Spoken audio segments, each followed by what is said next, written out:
がここにいるうちの本物のスクールスポーツのために行こうぜベイビーバンこの国は気をつけて、現実になることがありますからね。Alright, so this is my official post-fight review for Kenshiro Teraji versus Seigo Yuri Akui. And your result of the fight at the 11th hour, Kenshiro Teraji, the amazing boy, proves why he is in fact amazing. And he takes Seigo Yuri Akui to the deepest, darkest parts of the ocean and drowns him and gets a stoppage while he's down on the scorecards. Great fight, classic fight, one of the best fights in the history of Japanese boxing, no doubt about it. It was only the third time in the history of boxing that Japanese fighters had unified titles together, so it was a very momentous occasion. I knew what kind of fight this was going to be because I had the honor and the privilege to be around Kenshiro and Seigo Yuri Akui during my time in Tokyo and Okayama, respectively, at their gyms at Kurashiki Moriyasu Boxing Gym and Misako Boxing Gym. So this fight was very special to me because of the, I got a chance to really talk to these guys before as they were getting ready to fight each other. And the sense I got from both of them was that it was going to be one of those type of fights, like real legacy-defining fights. And not only did this fight live up to my expectations, but it far surpassed my expectations. So let's talk about it and let's try to make sense of it. My prediction for the fight, I thought Seigo Yuri Akui was going to be the guy. I thought his physical size, his fundamentals, his straight right hand down the middle, I thought these things would take Kenshiro to some place he hasn't been in a long time. And to be fair, it did. It really did. But you see, as the old saying goes, they say pressure makes a diamond. And guess what? When Seigo put that pressure on Kenshiro, he showed you why he's the amazing boy. He showed you guys why I've been saying he's a Hall of Famer for a little bit of time now. Because he was down. He would make no mistakes about it. I gave 7 rounds of the fight to Seigo. I had him winning 7-4 going into the 12th round. 2 of the judges had Seigo Yuri Akui up by a point going into the 12th round. And what did Kenshiro do? He emptied the tank. I mean, he gets flat out like what we asked fighters to do when they're down on the scorecards. He did all that and then some. He emptied the tank, and Seigo Yuri Akui looked emotionally spent, like he couldn't give any more of himself than he already gave. And Kenshiro, had just enough to make the referee come in and stop the fight. Now, upon the first look, I thought that it was a bad stoppage, but then when you saw how Seigo Yuri Akui collapsed to the floor, then that justified the stoppage, and it is what it is. A classic fight. We'll start from the first round on up. I thought Seigo did such a great job in this fight of establishing his jab, establishing his right hand, really letting Kenshiro know that, listen, man, you're gonna be in for a long fight. And he was able to exploit what I thought he could exploit with Kenshiro, which was obviously the lack of defense and just being the sharper fighter down the middle. And I would say for the first, 6 to 8 rounds, most of the first 6 to 8 rounds, he was that. But as the fight wore on, and as Kenshiro began to, use his legs and shoot in between the shots himself, you started to see very little signs of Seigo Yuri Akui not taking the shots well. And one thing that I kept replaying in my head as I was watching the fight was when I interviewed Seigo Yuri Akui at his gym in Okayama, and I talked to him about the Kenshiro sparring sessions. The main thing that he always emphasized to me about Kenshiro was his physical strength, was his endurance. That was the main thing when he spoke about Kenshiro, when he broke down his the characteristics that made him such a hard guy to be with in sparring. That's the main thing he highlighted. And guess what? The main thing he highlighted was the main difference in the fight. So this is greatness, guys. This is greatness. When you get to a stage of your career in the lower weight categories where you're light flyweight, these kind of weight categories. 33 is it can be very old, and when you're Kenshiro and you haven't really fought, you have fought, I should say, when you fought in a lot of wars, 33 is old. So he definitely is not in his prime anymore, but he's still very good. He's still hard to beat. And look, He's not in his prime. He's fighting a bigger man, a guy who's an above-average puncher with good front foot boxing skills. And what does he do? He's not even having his best night. Meanwhile, Seigo Yuri Akui is damn near fighting like as close to a perfect fight as he possibly can, given his skill set, given who he has in front of him.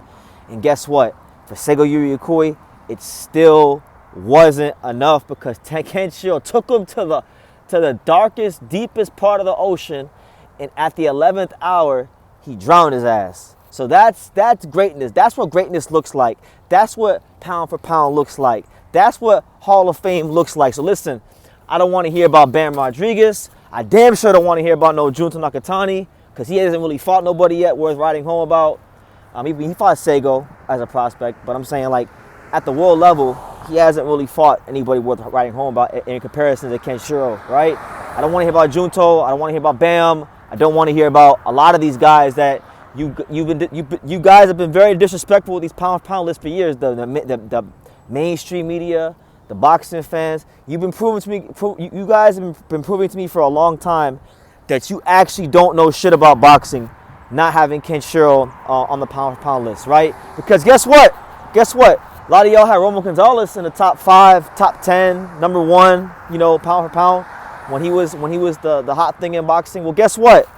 With that victory, Kenshiro Teraji has now tied Roman Chocolatito Gonzalez in career world title defenses with 13 career world title defenses, the same exact amount as Roman Chocolatito Gonzalez. 5-time world champion, 2 different weight classes. He's sporting a 65%, something like that, knockout percentage. He's always in great fights.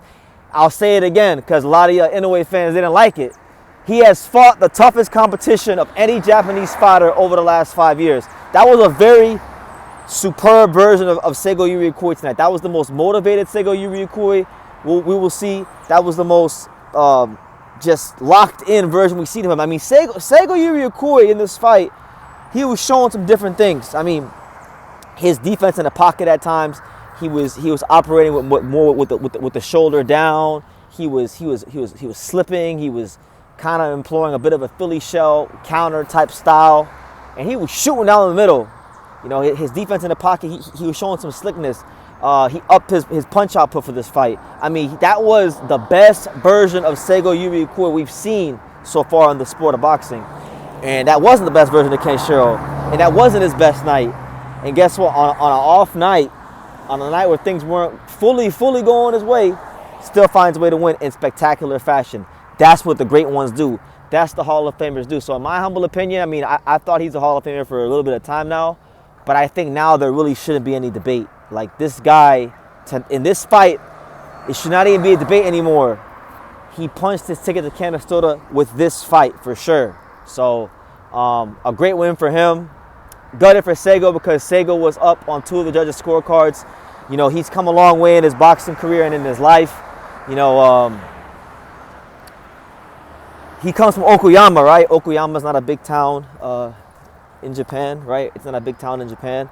But, despite where he comes from and the lack of resources he's had, he still found a way to get to that level of boxing. And he was in there tooth and nail with one of the best fighters in modern, at least in Japanese box history, and one of the best fighters of his era, and giving him all he could handle, was up on 2 of the scorecards. He proved that he belonged at that level.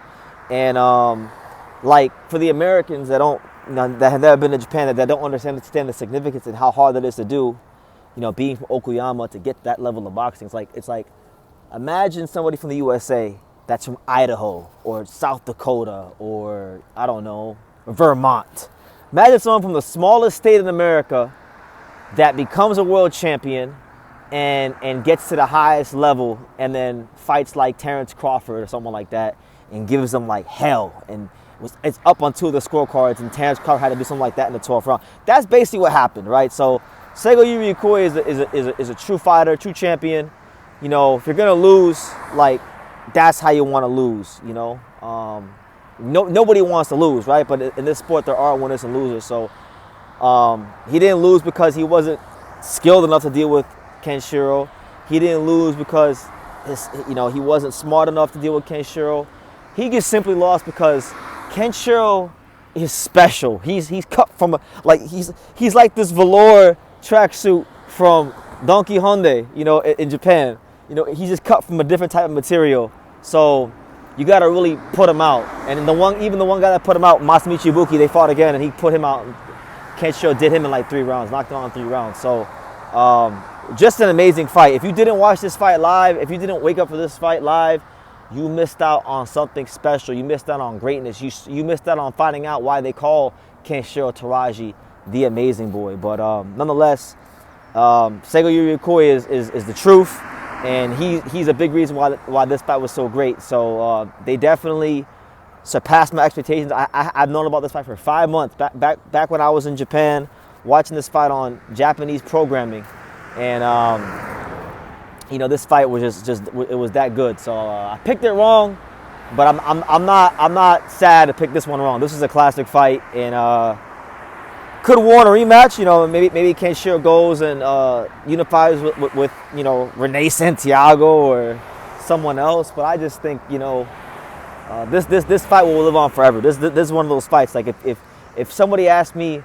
BT, why do you love Japanese boxing? This is one of the fights that I show them to introduce them to Japanese boxing. So for the first time I picked against Kenshiro, and he proved me wrong, right? So, you know, and he beat a damn good fighter tonight. Like, I don't think Seigo's an A-level fighter, but tonight he was an A-level fighter. Tonight he was an A-level fighter, and he was a bigger fighter, and he was in his prime, and Kenshiro didn't have the best night, and he still won in spectacular fashion, which is what great fighters do. So I don't want to hear it right now. If you're telling me Kenshiro is not pound for pound, if you're mentioning these dudes like Bam or Shakur or Dave Benavidez or all these guys who haven't really done shit compared to Kenshiro, I'm not going to take you seriously. So with that being said, y'all can leave your comments down below.